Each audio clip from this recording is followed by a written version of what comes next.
कराची में होने वाले बल्दियाती इंतखाबात, मलीर में पीपल्स पार्टी ने जश्न मनाना शुरू कर दिया है। बोल न्यूज के नुमाइंदा इरशाद संजरानी से हम मजीद तफसीलात जानेंगे।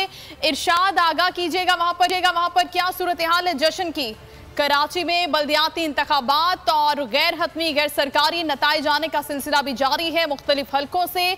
और अभी आपको खबर दे रहे हैं मलीर से, जहां पर पीपल्स पार्टी के हामियों ने जश्न भी मनाना शुरू कर दिया है। पीपल्स पार्टी यहां से लीडिंग पोजीशन में है, तो पीपल्स पार्टी के कारकुन बड़ी तादाद में यहां पर जमा है। मनाजिर आप देख सकते हैं, मिठाइयां तकसीम कर रहे हैं और जश्न मना रहे हैं। यहां पर पीपल्स पार्टी के उम्मीदवारों के हक में नारेबाजी का सिलसिला भी जारी है। कराची मलीर का ये इलाका जहां पर पीपल्स पार्टी लीड कर रही है।